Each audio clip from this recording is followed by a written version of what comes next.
ಮನಸ್ಸನ್ನು ಹಾಕಿ ಆ ಸ್ವರೂಪ ಶರೀರದ ಒಳಗಡೆ ಪರಮಾತ್ಮ ಇದ್ದಾನೆ ಅಂತ ಚಿಂತನೆ ಮಾಡ್ತಾ ಬಂದರೆ ಆವಾಗ ಬಾಹ್ಯ ಶರೀರದ ಮೇಲಿನ ಅಭಿಮಾನ ಕಡಿಮೆ ಆಗ್ತದೆ.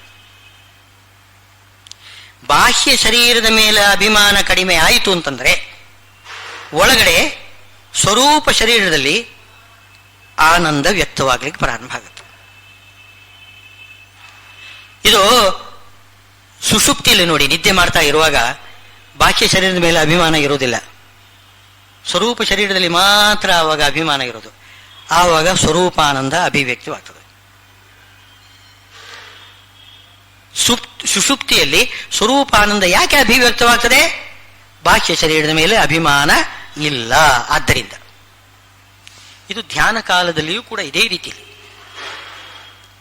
ಬಾಹ್ಯ ಶರೀರದ ಮೇಲೆ ಅಭಿಮಾನವನ್ನು ಬಿಟ್ಟುಬಿಟ್ರೆ ಆವಾಗ ನಮಗೆ ಆನಂದವಾದಾಗ ಮೈ ರೋಮಾಂಚವಾಗ್ತದೆ. ಯಾವಾಗ ರೋಮಾಂಚ ಆಗ್ತದದು? ಬಾಹ್ಯ ಶರೀರದ ಮೇಲೆ ಅಭಿಮಾನ ಇರುವಾಗ ಬಾಹ್ಯ ಶರೀರದಲ್ಲಿ ರೋಮಾಂಚ ಆಗ್ತದೆ. ಒಳಗಡೆ ಶರೀರ ನಿಜವಾಗಿಯೂ ರೋಮಾಂಚ ಆಗುವುದು ಅಲ್ಲಿ, ಒಳಗಡೆ ಶರೀರದಲ್ಲಿ. ಅದು ಹೊರಗಡೆ ಬಾಹ್ಯ ಶರೀರದಲ್ಲಿ ಅದರದ ಏನೋ ಸೂಚನೆ ಮಾತ್ರ, ಸಿಂಪ್ಟಮ್. ಆದರೆ ಹೊರಗಡೆ ಎದ್ದು ಕಾಣಿಸೋದಷ್ಟೇ. ನಿಜವಾಗಿ ರೋಮಾಂಚ ಆಗುವುದು ಒಳಗಿನ ಶರೀರದಲ್ಲಿ ಧ್ಯಾನ ಕಾಲದಲ್ಲಿ. ಅದೇ ಹೊರಗಿನ ಪದಾರ್ಥವನ್ನೆಲ್ಲ ನೋಡುವಾಗ ರೋಮಾಂಚ ಆಗ್ಬೋದು, ಅದು ಹೊರಗಿನ ಶರೀರದಲ್ಲಿ ಆಗ್ತದೆ. ಧ್ಯಾನ ಕಾಲದಲ್ಲಿ ರೋಮಾಂಚ ಆಗ್ತದಂತೆ, ಕಣ್ಣೀರಿನಲ್ಲಿ ನೀರು ಬರ್ತದಂತೆ. ಧ್ಯಾನದಲ್ಲಿ ಕುಳಿತುಕೊಂಡಿರತಕ್ಕಂಥವ್ರು ಪ್ರಹ್ಲಾದರಾಜರು ಧ್ಯಾನ ಮಾಡ್ತಾ ಕೂತ್ಕೊಂಡ್ರೆ ಮೈ ರೋಮಾಂಚ ಆಗಿ ಕಣ್ಣಲ್ಲಿ ನೀರು ಸುರಿಸ್ತಾ ಇರ್ತಾರಂತೆ. ಬಲಿ ಚಕ್ರವರ್ತಿ ಕೇಳ್ತಾನಂತೆ, ತಾತ ಯಾಕೆ ಅಳ್ತಾ ಇದ್ದೀರಿ ಅಂತ. ಯಾಕೆ ಅಳ್ತಾ ಇದ್ದೀರಿ ಅಂತ ಬಲಿ ಚಕ್ರವರ್ತಿ ಆಗಾಗ ಅಸುರಾವೇಶ ಬರ್ತದೆ. ಅವನು ಕೇಳ್ತಾನೆ, ಯಾಕೆ ಅಳ್ತಾ ಇದ್ದೀರಿ ಅಂತ. ಅಯ್ಯೋ ಅಳುವುದಲ್ಲಪ್ಪ ಅಂತ ಹೇಳ್ತಾರೆ, ನಾನು ಭಗವಂತನ ಧ್ಯಾನ ಮಾಡ್ತೇನೆ, ವಾಮನ ದೇವರು ಅವತಾರ ಮಾಡಿದ್ದಾರೆ, ಅವರು ಹೆಜ್ಜೆ ಮೇಲೆ ಹೆಜ್ಜೆ ಇಟ್ಟುಕೊಂಡು ಸ್ವರ್ಗಲೋಕದಿಂದ ಭೂಮಿಗೆ ಇಳಿದು ಬರ್ತಾ ಇದ್ದಾರೆ ಅಂತ ಬಲಿ ಚಕ್ರವರ್ತಿಗೆ ಹೇಳ್ತಾ ಇದ್ದಾರಂತೆ. ವಾಮದೇವರು ಬರುವುದಕ್ಕಿಂತ ಮೊದಲೇನೆ ಆವಾಗಲೇ ಶುರು ಮಾಡಿದ್ದಾನೆ ಬಲಿ ಚಕ್ರವರ್ತಿ. ಅಯ್ಯೋ ಅವನು ಬಂದರೆ ಅಷ್ಟು ನೀವ್ಯಾಕೆ ಅಳಬೇಕು ಅಂತ. ಅವನು ಬಂದರೆ ಅಳೋದಲ್ಲ, ಅದು ಆನಂದದಿಂದ ನಾನು ಕಣ್ಣೀರು ಸುರಿಸ್ತಾ ಇದ್ದೇನೆ ಅಂತ ಹೇಳ್ತಿದ್ದಾನೆ ಪ್ರಹ್ಲಾದರಾಜರು. ಆ ರೀತಿ ಒಳಗಡೆ ಇರತಕ್ಕಂತಹ ಸ್ವರೂಪ ಶರೀರದಲ್ಲಿ ಅಭಿಮಾನ ಬಂದುಬಿಟ್ರೆ ಆವಾಗ ಸ್ವರೂಪ ಶರೀರದಲ್ಲಿ ಇರತಕ್ಕಂತಹ ಸ್ವರೂಪ ಶರೀರದಲ್ಲಿ ಭಗವಂತನ ಸಂಬಂಧ ಇರ್ತದೆ, ಬಾಹ್ಯ ಶರೀರದ ಅಭಿಮಾನ ಹೊರಟೋಗಿರ್ತದೆ. ಆವಾಗ ಸ್ವರೂಪ ಶರೀರದಲ್ಲಿ ಆನಂದ ವ್ಯಕ್ತವಾಗ್ತದೆ. ಸುಷುಪ್ತಿ ಕಾಲದಲ್ಲಿ ನೋಡಿ, ಶರೀರದ ಅಭಿಮಾನವನ್ನು ಬಿಟ್ಟು ಜೀವ ಸ್ವರೂಪ ಶರೀರದಿಂದ ಪ್ರಾಜ್ಞನಾಮಕನಾದ ಭಗವಂತನನ್ನು ಆಲಿಂಗನ ಮಾಡಿಕೊಳ್ತಾನೆ. ಆ ಭಗವಂತನ ಸನ್ನಿಧಾನದಿಂದ ಸ್ವರೂಪ ಶರೀರದಲ್ಲಿ ಆನಂದ ವ್ಯಕ್ತವಾಗ್ತದೆ. ಈ ರೀತಿ ವ್ಯಕ್ತವಾಗುವುದೇ ಇದು ಧ್ಯಾನಾನಂದ. ಇದು ಅಲೌಕಿಕವಾದ ಆನಂದ. ಸುಷುಪ್ತಿಯಲ್ಲಿ ಯಾವ ರೀತಿ ಅಲೌಕಿಕವಾದ ಆನಂದ ಬರ್ತದೋ ಹಾಗೆ ಧ್ಯಾನ ಕಾಲದಲ್ಲಿ ಅಲೌಕಿಕವಾದ ಆನಂದ ಬರ್ತದೆ. ಇದು ಏನು ಮಾಡ್ತಾರೆ, ಎಲ್ಲ ದುಃಖವನ್ನು ಕಳೆದು ಹಾಕಿಬಿಡ್ತದೆ. ಆದ್ದರಿಂದ ಈ ರೀತಿಯಾಗಿ ಏನು ಮಾಡಬೇಕು, ಎಲ್ಲ ಹಿತಮಿತವಾಗಿರ್ತಕ್ಕಂತಹ ಆಹಾರ, ಹಿತಮಿತವಾಗಿರತಕ್ಕಂತಹ ಆಸನ, ಹಿತಮಿತವಾಗಿರತಕ್ಕಂತಹ ಚೇಷ್ಟೆಗಳು ಎಲ್ಲ ಹಿತಮಿತವಾಗಿರಬೇಕು. ಆ ರೀತಿ ಏನು ಯೋಗ ಧ್ಯಾನ ಅಭ್ಯಾಸ ಮಾಡ್ತಾ ಬಂದರೆ ಆವಾಗ ಯಾವ ದುಃಖನೂ ಆಗುವುದಿಲ್ಲ, ಸುಖವೇ ಆಗ್ತದೆ. ಇಲ್ಲಿ ಒಂದು ಮಾತು ಶ್ರೀಮದ್ ಆಚಾರ್ಯರು ಹೇಳ್ತಾರೆ, ಇದು ಹಿತಮಿತವಾದ ಆಹಾರವನ್ನೇ ತಗೋಬೇಕು ಅಂತೆಲ್ಲ ಕಟ್ಟುನಿಟ್ಟು ಮಾಡ್ತಿದ್ದಾರೆ. ಆಹಾರವನ್ನು ತಗೋಬೇಕು ಅಂತ, ಏನು ಪೂರ್ತಿ ಉಪವಾಸ ಮಾಡಬಾರದು ಅಂತ ಹೇಳ್ತಾರೆ. ಆಹಾರ ತಗೋಬೇಕು ಅಂತ, ಪೂರ್ತಿ ಎಚ್ಚರದಲ್ಲಿ ಇರಬಾರ್ದು, ಸ್ವಲ್ಪ ನಿದ್ದೆ ಮಾಡಬೇಕು ಅಂತ ಹೇಳ್ತಾರೆ. ಸ್ವಲ್ಪ ಊಟ ಮಾಡಬೇಕು, ಸ್ವಲ್ಪ ನಿದ್ದೆ ಮಾಡಲೇಬೇಕು. ಇದು ಯಾರಿಗೆ ಹೇಳಿದ್ದು? ಅಶಕ್ತರಿಗೆ ಹೇಳಿದ್ದು ಅಂತ ಶ್ರೀಮದಾಚಾರ್ಯರು ತಾತ್ಪರ್ಯದಲ್ಲಿ ಬರೀತಾ ಇದ್ದಾರೆ. ಸಶಕ್ತರಿಗಲ್ಲ. ಕೆಲವು ಋಷಿ ಮುನಿಗಳೆಲ್ಲಿದ್ದಾರೆ, ಸಾವಿರಾರು ವರ್ಷಗಳ ಕಾಲ ಅವರು ಉಪವಾಸದಲ್ಲೇ ಇರ್ತಾರೆ, ನಿದ್ದೆನೂ ಮಾಡೋದಿಲ್ಲ.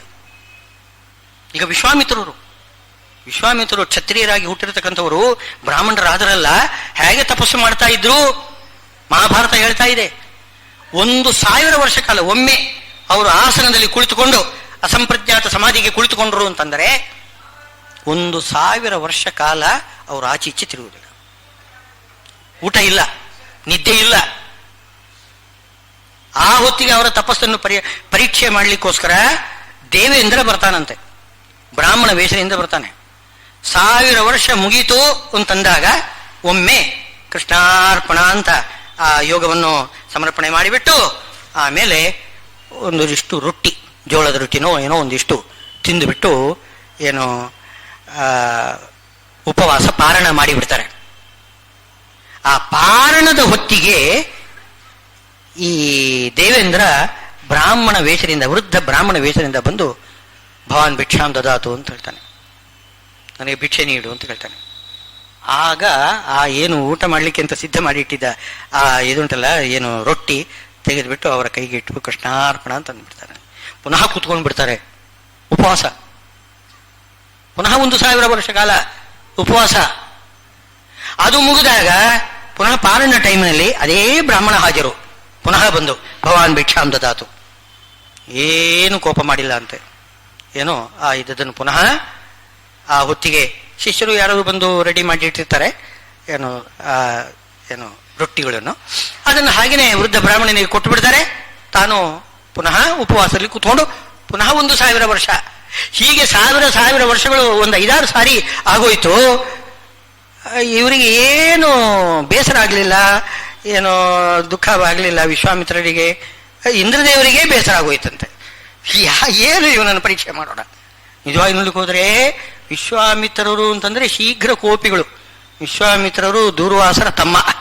ದೂರ್ವಾಸರು ಹೇಗೆ ಮೂಗಿನ ತುದಿಯಲ್ಲಿ ಕೋಪ, ಹಾಗೆ ವಿಶ್ವಾಮಿತ್ರರು ಹಾಗೇನೆ ಕೋಪ, ಬಹಳ ಕೋಪ, ಶಾಪ ಕೊಡ್ತಕ್ಕಂಥವ್ರು. ಏನೂ ಮಾಡಿಲ್ಲ. ಯಾವಾಗ ಅವರು ಕಾಮ ಕ್ರೋಧ ಎಲ್ಲ ಷಡ್ವೈರಿಗಳನ್ನು ಗೆದ್ದರು ಆವಾಗ ಅವರು ಏನು ಕ್ಷತ್ರಿಯರಾಗಿ ಹುಟ್ಟಿರತಕ್ಕಂಥ ವಿಶ್ವರಥ ಮಹಾರಾಜರು. ವಿಶ್ವಾಮಿತ್ರರು ಮೊದಲಿಗೆ ವಿಶ್ವರಥ ಮಹಾರಾಜರವರು, ಗಾಧಿರಾಜನ ಮಕ್ಕಳು, ಮಹಾ ಕ್ಷತ್ರಿಯರು, ಮಹಾವೀರಾಜ ವೀರರು. ಅವರು ತಪಸ್ಸು ಮಾಡಿ ವಿಶ್ವಾಮಿತ್ರರಾದರು. ಆವಾಗ ಬ್ರಹ್ಮದೇವರೇ ಬಂದು ಹೇಳ್ತಾರೆ, ನೀನು ಬ್ರಹ್ಮರ್ಷಿಯಾಗಿದ್ದೀಯಪ್ಪ ಅಂತ. ಇಂಥ ತಪಸ್ಸು ಮಾಡತಕ್ಕಂಥವರು ಋಷಿಮುನಿಗಳೆಲ್ಲ ಇದ್ದಾರೆ. ಅವ್ರೇನು ಉಣ್ಣುವುದಿಲ್ಲ, ನಿದ್ದೆ ಮಾಡುವುದಿಲ್ಲ, ಎಲ್ಲ ಅಂಥವರಿಗೆ ಹೇಳಿದ್ದಲ್ಲ ಇದು. ಇಲ್ಲಿ ಹೇಳಿರ್ತಕ್ಕಂಥದ್ದು ಅಶಕ್ತರಿಗೆ ಹೇಳಿರ್ತಕ್ಕಂಥದ್ದು, ಅಶಕ್ತರಿಗೆ ಹೇಳಿದ್ದು. ಅವರು ಏನು ಉಪವಾಸ ಮಾಡಲಿಕ್ಕೆ ಶಕ್ತಿ ಇಲ್ಲದಿದ್ದವರು ಸ್ವಲ್ಪ ತಗೊಳ್ಳಿ, ಪರವಾಗಿಲ್ಲ, ತಗೊಂಡ್ರೆ ತಪ್ಪೇನಲ್ಲ. ಅಂದ್ರೆ ಅಶಕ್ತರಿಗೆ ಮಾತ್ರ ಇದು. ಏನು ಶಕ್ತರು ಮಾತ್ರ ಉಣಬೇಕು ಅಂತ ಹೊರಡಬಾರದು, ಅವರು ಬಿಡಬೇಕು, ಉಪವಾಸನೇ ಮಾಡಬೇಕು. ಶಕ್ತಿ ಇದ್ದವರು ಉಪವಾಸ ಮಾಡಬೇಕು, ಜಾಗರಣೆ ಮಾಡಬೇಕು, ಎರಡೂ ಕೂಡ ಮಾಡಬೇಕು. ಯದಾ ವಿನಿಯತಂ ಚಿತ್ತಂ ಆತ್ಮನ್ಯೇವ ಅವತಿಷ್ಠತೆ ನಿಸ್ಪೃಹ ಸರ್ವಕಾಮೇಭ್ಯೋ ಯುಕ್ತ ಇತ್ಯುಚ್ಯತೆ ಸದಾ. ವಿನಿಯತಂ ಚಿತ್ತಂ ಆತ್ಮನ್ಯೇವ. ಈ ಎಲ್ಲ ಈ ಯೋಗಾಭ್ಯಾಸದ ಮುಖ್ಯವಾದ ಉದ್ದೇಶ ಏನು ಅಂತಂದ್ರೆ ಮನಸ್ಸು ಪರಮಾತ್ಮನ ಪಾದ ಕಮಲದಲ್ಲಿ ನೆಟ್ಟು ಬಿಡಬೇಕು. ಯಾವ ರೀತಿ ಅದು ಉಪನಿಷತ್ತಿನಲ್ಲಿ ಹೇಳ್ತಾರೆ. ಏನೋ ಬಾಣ ಧನುಸ್ಸಿಗೆ ಏನು ಬಿಲ್ಲಿಗೆ ಬಾಣವನ್ನು ಹೂಡಿ ವೇಗವಾಗಿ ಎಳೆದು ಬಿಟ್ಟು ಬಿಟ್ರೆ ಅದು ಹೋಗಿ ತನ್ನ ಲಕ್ಷ್ಯಕ್ಕೆ ಹೋಗಿ ಚುಚ್ಕೊಂಡು ಬಿಡ್ತದೆ, ಅಲ್ಲೇ ಗಟ್ಟಿ ಕೂತ್ಕೊಂಡು ಬಿಡ್ತದೆ. ಆ ರೀತಿ ನಮ್ಮ ಮನಸ್ಸು ಹೋಗಿ ಪರಮಾತ್ಮನ ಪಾದಕ್ಕೆ ಹೋಗಿ ಕೂತ್ಕೊಂಡ್ಬಿಡ್ಬೇಕು. ಅದು ಅಲ್ಲಾಡಬಾರದು, ಅಲ್ಲಿಂದ ಸ್ಥಿರವಾಗಿ ಅಲ್ಲಿ ನಿಂತುಕೋಬೇಕು. ಇದು ನಿಜವಾಗಿರತಕ್ಕಂತಹ ಒಂದು ಧ್ಯೇಯ, ಧ್ಯಾನಕ್ಕೆ ಮುಖ್ಯವಾಗಿರತಕ್ಕಂತಹ ಉದ್ದೇಶ. ಅದು ಯಾವಾಗ ಆಯಿತು ಆವಾಗ ನಿಸ್ಪೃಹ ಸರ್ವಕಾಮೇಭ್ಯ. ಆಗ ಪದಾರ್ಥಗಳಲ್ಲಿ, ಯಾವುದೇ ವಿಷಯ ಪದಾರ್ಥಗಳಲ್ಲಿ ಆಸೆನೇ ಬರೋದೇ ಇಲ್ಲ, ತನ್ನಿಂತಾನೇ ಇಲ್ಲ ಅಂತ ಆಗಿಬಿಡ್ತದೆ. ಅಂಥವನನ್ನು ಯುಕ್ತ, ಯುಕ್ತ ಅಂತಂದ್ರೆ ಯೋಗಾರೂಢನಾಗಿದ್ದಾನೆ, ಅಪರೋಕ್ಷಿಯಾಗಿದ್ದಾನೆ ಅಂತ. ಅಪರೋಕ್ಷಿ ಆಗ್ತಾನಂತೆ ಆವಾಗ. ಆದರೆ ಅಪರೋಕ್ಷಿಗಳೂ ಕೂಡ ಹೊರಗಡೆ ಬರುವುದಿದೆ, ಬೇಕಾದ್ದನ್ನು ಬೇಡಿ ತಿನ್ನುವುದಿದೆ. ಅವರು ಕೂಡ ಭವಾನ್ ಭಿಕ್ಷಾಂ ದದಾತು ಅಂತ ಬಿಡ್ತಾರೆ, ಇಲ್ಲ ಅಂತೇನಿಲ್ಲ. ಅದು ಏನೋ ಶ್ರೀಮದಾಚಾರ್ಯರು ಮೊದಲನೇ ಹೇಳಿದ್ದಾರೆ. ಅಸಂಪ್ರಜ್ಞಾತ ಸಮಾಧಿ ಏನಿದೆ, ಅಸಂಪ್ರಜ್ಞಾತ ಸಮಾಧಿ ಅಂದ್ರೇನು? ದೇಹಾಭಿಮಾನವನ್ನು ಬಿಟ್ಟು ಸಮಾಧಿಗೆ ಕುಳಿತುಕೊಂಡಾಗ ಭೇರಿ ತಾಡನ ಮಾಡಿದ್ರೂ ಕೂಡ ಕಿವಿಗೆ ಅದರ ಧ್ವನಿ ಬೀಳಬಾರದು, ಬಿದ್ದದ್ದು ಗೊತ್ತಾಗಬಾರದು. ಯಾರದು ಕರೆದ್ರೆ ಗೊತ್ತಾಗುವುದಿಲ್ಲ. ಅದು ಹಾಗಾಗಬೇಕಾಗಿದ್ರೆ ಹೊರಗಿನ ಶರೀರದ ಮೇಲಿನ ಅಭಿಮಾನ ಬಿಡಬೇಕಾಗತ್ತೆ. ಹೊರಗಿನ ಶರೀರದ ಅಭಿಮಾನ ಬಿಟ್ಟುಬಿಟ್ರೆ ಆವಾಗ ಏನು ಹೊರಗಡೆ ಯಾವ ಶಬ್ದ ಬಂದರೂ ಕೂಡ ಗೊತ್ತಾಗೋದಿಲ್ಲ.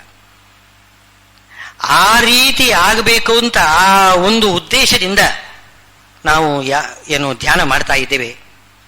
ಆ ಧ್ಯಾನ ಮಾಡ್ತಾ ಇರುವಾಗ ಅದು ಅಪ್ರಯತ್ನವಾಗಿ ಆ ಧ್ಯಾನ ಬರ್ತಾ ಇದ್ದರೆ ಆವಾಗ ಯಾವ ಪದಾರ್ಥದಲ್ಲೂ ಅವನಿಗೆ ಆಸಕ್ತಿ ಇರುವುದಿಲ್ಲ. ಯಾವ ಪದಾರ್ಥದಲ್ಲಿ ಆಸಕ್ತಿ ಇದೆ ಅಂತಂದ್ರೆ ಅಪ್ರಯತ್ನವಾಗಿ ಸಮಾಧಿ ಸಿಗುವುದಿಲ್ಲ. ಅಪ್ರಯತ್ನವಾಗಿ ಸಮಾಧಿ ಸಿಗಬೇಕಾಗಿದ್ದರೆ ಸ್ವಲ್ಪ ಪ್ರಯತ್ನ ಮಾಡಬೇಕಾಗುತ್ತೆ. ಯಾಕೆ ಇದನ್ನೆಲ್ಲ ತಳ್ಳಬೇಕು, ದೂರ ತಳ್ಳಬೇಕು. ಇದೆಲ್ಲ ವಿರೋಧಿ ಆಗಿಬಿಡ್ತದೆ, ಪ್ರತಿಬಂಧಕ. ಬಾಹ್ಯ ಪದಾರ್ಥಗಳೆಲ್ಲ ಬಹಿ ಪ್ರತಿಬಂಧಕ, ಅದನ್ನು ದೂರ ತಳ್ಳಬೇಕು. ಕಷ್ಟಪಟ್ಟು ಪ್ರಯತ್ನ ಮಾಡಿ ಮನಸ್ಸನ್ನು ಪರಮಾತ್ಮನಲ್ಲಿ ನೆಡಬೇಕು. ಇದು ಹಾಗಲ್ಲ. ಪರಮಾತ್ಮನ ನೋಡಿದ ಅಂತಂದರೆ ಆವಾಗ ಹೊರಗಿನ ಪದಾರ್ಥಗಳಲ್ಲಿ ಆಸಕ್ತಿನೇ ಬರುವುದಿಲ್ಲ. ಅಪ್ರಯತ್ನವಾಗಿ ಪರಮಾತ್ಮನಲ್ಲಿ ಹೋಗಿ ಕೂತ್ಕೊಳ್ತದೆ. ಅದನ್ನೇ ಅದು ಹೇಳ್ತಾರೆ, ಯಥಾ ದೀಪೋ ನಿವಾತಸ್ಥ ನೇಂಗತೆ ಸೋಪಮಾ ಸ್ಮೃತಃ ಅಂತ. ಈ ಒಂದು ದೀಪ ಉರಿತಾ ಇದೆ, ಗಾಳಿ ಅದರ ಮೇಲೆ ಬರ್ತಾ ಇಲ್ಲ, ಗಾಳಿ ಬೀಸ್ತಾ ಇಲ್ಲ. ನಿವಾತ, ಗಾಳಿ ಇಲ್ಲ ಅಂತ ಅರ್ಥ ಅಲ್ಲ ಅದಕ್ಕೆ. ನಿವಾತ ಅಂದ್ರೆ ಗಾಳಿ ಬೀಸ್ತಾ ಇಲ್ಲ.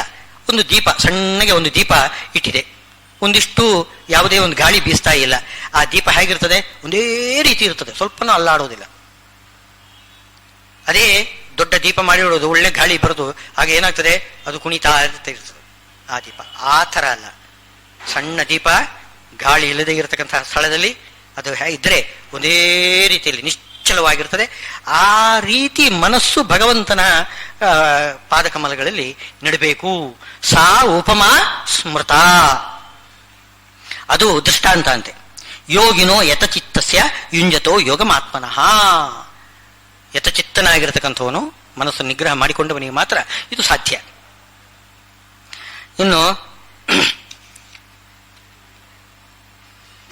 ಆತ್ಮನ ಆತ್ಮಾನಂ ಪಶ್ಯನ್ ಆತ್ಮನಿ ತುಷ್ಯತಿ. ಈ ಹೊರಗಡೆ ಇದೆಲ್ಲ ದೂರವಾಗಬೇಕಾಗಿದ್ರೆ ನಾವು ಆ ಕಡೆಯಿಂದ ಪ್ರಯತ್ನ ಮಾಡುವುದಲ್ಲ. ನಾವು ಒಳಗಡೆ ಪರಮಾತ್ಮನ ಧ್ಯಾನದಿಂದ ಆನಂದ ಪಡ್ತಾ ಇದ್ರೆ ಹೊರಗಡೆ ಇದ್ದು ತನ್ನಿಂತಾನೇ ದೂರ ಹೋಗ್ತದೆ.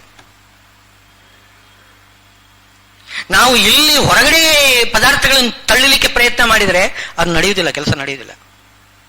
ಒಳಗಡೆ ಸಿಕ್ಕತಕ್ಕಂಥ ಆನಂದದಲ್ಲಿನೇ ತೃಪ್ತನಾದರೆ ಹೊರಗಿಂದು ತನ್ನಿಂತಾನೇ ದೂರ ಹೋಗ್ತದೆ. ಅದನ್ನು ಹೇಳ್ತಿದ್ದಾರೆ, ಯತ್ರ ಚೈವ ಆತ್ಮನ ಆತ್ಮಾನಂ ಪಶ್ಯನ್. ತನ್ನ ಮನಸ್ಸಿನಿಂದ ಆತ್ಮಾನಂ ಪರಮಾತ್ಮನನ್ನು ನೋಡ್ತಾನೇ ಇದ್ದರೆ ಆ ಆನಂದದ ಮುಂದೆ ಉಳಿದದ್ದು ಯಾವುದೂ ಅಲ್ಲ ಅಂತ ಹೇಳ್ಕೊಂಡು ಹೊರಗಡೆದು ಪದಾರ್ಥಗಳು ನಿಜವಾಗಿ ಎತ್ತರ ಉಪರಮತೆ ಚಿತ್ತಂ. ಉಪರಮತೆ ಚಿತ್ತಂ ಎಂಬುದಕ್ಕೆ ಎರಡು ಅರ್ಥ ಮಾಡ್ತಾರೆ. ಉಪರಮತೆ ಅಂದ್ರೆ ವಿಷಯ ಪದಾರ್ಥಗಳಲ್ಲಿ ಮನಸ್ಸು ಹೋಗುವುದಿಲ್ಲ, ಉಪರಮ. ಇನ್ನೊಂದು ಉಪರಮ ಅಂದರೆ ಭಗವಂತನ ಸಮೀಪದಲ್ಲೇನೇ ರಮಿಸುವುದು. ಭಗವಂತನ ಸಮೀಪದಲ್ಲಿ ಉಪರಮ, ಸಮೀಪದಲ್ಲಿ ರಮಣ ಮಾಡ್ತಾ ಇದ್ರೆ ಉಳಿದ ಪದಾರ್ಥಗಳಲ್ಲೆಲ್ಲ ಉಪರಮ ಆಗಿಬಿಡ್ತದೆ, ಅದು ದೂರ ಹೋಗ್ತದೆ. ಉಪರಮತೆ ಚಿತ್ತಂ ಅಂತ ಎರಡೂ ಅರ್ಥ ಶ್ರೀಮದ್ ಆಚಾರ್ಯರು ಹೇಳ್ತಿದ್ದಾರೆ ಇಲ್ಲಿ. ಯತ್ರೋಪರಮತೆ ಚಿತ್ತಂ ನಿರುದ್ಧಂ ಯೋಗ ಸೇವಯ ಯತ್ರ ಚೈವಾತ್ಮನ ಆತ್ಮಾನಂ ಪಶ್ಯನ್ ಆತ್ಮನಿ ತುಷ್ಯತಿ. ಒಳಗಡೆ ಅವನು ಸಂತೋಷ ಆಯಿತು. ಪರಮಾತ್ಮನ ಧ್ಯಾನದಲ್ಲಿ, ಕಥೆಯಲ್ಲಿ, ಪ್ರವಚನದಲ್ಲಿ ಇದರಲ್ಲೆಲ್ಲ ನಮ್ಮ ಮನಸ್ಸು ಆನಂದ ಪಡಲಿಕ್ಕೆ ತೊಡಗಿತು ಅಂತಂದ್ರೆ ಆವಾಗ ಹಸಿವೇ ಆಗುವುದಿಲ್ಲ. ಇವರು ಹೇಳ್ತಾರೆ, ಪರೀಕ್ಷಿತ್ ಮಹಾರಾಜರು ಹೇಳ್ತಾರೆ, ನಿಮ್ಮ ಈ ಭಾಗವತ ಕಥಾ ಶ್ರವಣ ಮಾಡಿದಾಗ ನನಗೆ ಹಸಿವೇ ಆಗಲಿಲ್ಲ ಅಂತ. 7 ದಿವಸ ಕೂತಿದ್ದಾನೆ, ಅನಶನ ವ್ರತ ಮಾಡ್ತಾ ಇದ್ದಾನೆ, ಹಸಿವೇ ಆಗಲಿಲ್ಲ ಅಂತ ಅವನಿಗೆ. ಉಪವಾಸ ವ್ರತ 7 ದಿವಸ ಬಿಡದೆ ಕೂತಿದ್ದಾನೆ, ಏಳಲಿಲ್ಲ, ಕೂತಲಿಂದ ಏಳಲಿಲ್ಲ, ಹಸಿವೇ ಆಗಿಲ್ಲ ಅಂತ. ಯಾಕಾಗಿಲ್ಲ ಅಂತಂದ್ರೆ ಆ ಕಥೆಯಲ್ಲಿ ನನಗೆ ಅಷ್ಟೊಂದು ಆನಂದ ಸಿಗ್ತಾ ಇತ್ತು, ಆದ್ರಿಂದ ಹಸಿವೇ ಆಗಲಿಲ್ಲ. ಹಾಗೆ ಯತ್ರ ಆತ್ಪಶ್ಯನ್ ಆತ್ಮನಿ ತುಷ್ಯತಿ ಸುಖಂ ಆತ್ಯಂತಿಕಂ ಯತ್ತತೆ ಬುದ್ಧಿಗ್ರಾಹ್ಯಂ ಅತೀಂದ್ರಿಯಂ. ಅಲ್ಲ, ನೀವು ಇಂಥ ಒಂದು ಸುಖ ಇದೆ ಅಂತಂದ್ರೆ ಹೇಳಿದ್ರೆ ನಮಗೆ ನಂಬಿಕೆ ಆಗುವುದಿಲ್ಲ. ಇಂಥದ್ದೊಂದು ಸುಖ ಇದೆ ಒಳಗಡೆ, ಧ್ಯಾನದ ಕಾಲದಲ್ಲಿ ಇಂಥ ಒಂದು ಸುಖ ವ್ಯಕ್ತವಾಗ್ತದೆ ಅಂತ ಹೇಳಿದ್ರೆ ಏನೋ ಹೇಳ್ತಾರೆ, ನಂಬಲಿಕ್ಕೆ ಆಗುವುದಿಲ್ಲ ಅಂತ. ಹಾಗೆ ಮಾತ್ರ ಹೇಳಬೇಡಿ ಅಂತಂತಾನೆ ಕೃಷ್ಣ ಹೇಳ್ತಾನೆ. ಇದು ಅನುಭವೈಕ ವೇದ್ಯ ಅಂತಂದ್ರು. ಅನುಭವಿಸಿ ನೋಡಿ, ಆಗ ಗೊತ್ತಾಗುತ್ತೆ. ಬುದ್ಧಿಗ್ರಾಹ್ಯಂ ಅತೀಂದ್ರಿಯಂ. ನಿಮ್ಮ ಯಾವ ಇಂದ್ರಿಯಕ್ಕೂ ಕೂಡ ಸಿಗತಕ್ಕಂಥದ್ದಲ್ಲ ಇದು. ಬುದ್ಧಿಗ್ರಾಹ್ಯಂ, ಬುದ್ಧಿ ಸ್ವರೂಪನಾದ ಆತ್ಮ ಸ್ವರೂಪಕ್ಕೇನೇ ಅದು ಗೊತ್ತಾಗ್ತದೆ ಹೊರತು ನಿಮ್ಮ ಹೊರಗಡೆಯಿಂದ ಏನು ಅದನ್ನು ನಾವು ಪ್ರಮಾಣ ಮಾಡಿ ಹೇಳಿಕ್ಕೆ ಬರೋದಿಲ್ಲ. ಹೀಗಾಗ್ತದೆ ಅಂತ. ಆಗ್ತದೆ ಅಂತ ಹೇಳ್ತೇವೆ ನಾವು ಅಷ್ಟೇ. ನೀವು ಅದರಲ್ಲಿ ನಂಬಿಕೆ ಇಲ್ಲ ಅಂತಂದ್ರೆ ನಾವೇನು ಮಾಡುವಾಗಿಲ್ಲ. ನೀವು ಅನುಭವದಿಂದಲೇ ನೀವು ತಿಳ್ಕೊಳ್ಬೇಕು. ಬುದ್ಧಿಗ್ರಾಹ್ಯಂ ಅತೀಂದ್ರಿಯಂ ವೇತ್ತಿ ಎತ್ತರಂತೆ ವಾಯಂ ಸ್ಥಿತಶ್ಚಲತಿ ತತ್ವತಃ. ಇಷ್ಟೇ. ಅದಕ್ಕೆ ಒಂದೇ ಒಂದು ಉಪಾಯ ಯಾವುದು ಅಂತಂದ್ರೆ, ಅಂಥ ಅತೀಂದ್ರಿಯವಾದ ಸುಖವನ್ನು ಅನುಭವಿಸಬೇಕು ಅಂತಂದ್ರೆ ಒಂದೇ ಒಂದು, ನ ಚಲತಿ ತತ್ವತಃ. ತತ್ವ ಅಂದ್ರೆ ಪರಮಾತ್ಮ. ತತ್ವಂ ನಾರಾಯಣ ಪರಹ ಅಂತ. ಪರಮಾತ್ಮ ನಾರಾಯಣ ಅವನೊಬ್ಬನೇ ತತ್ವ. ಆ ತತ್ವದಿಂದ ಈ ಕಡೆ ಬರಬಾರದು. ಯಾವ ಪರಮಾತ್ಮನಲ್ಲೇ ಮನಸ್ಸು ಇಟ್ಟ ಅಂತಂದ್ರೆ ಆವಾಗ ನ ಚಲತಿ, ನಚೀವಾಯಂ ಚಲತಿ. ಆಮೇಲೆ ಆವಾಗ ಏನು ಬುದ್ಧಿ ಏನು ಹೇಳ್ತದೆ, ನೋಡು ಅಂತ ಮನಸ್ಸಿಗೆ ಹೇಳ್ತದೆ.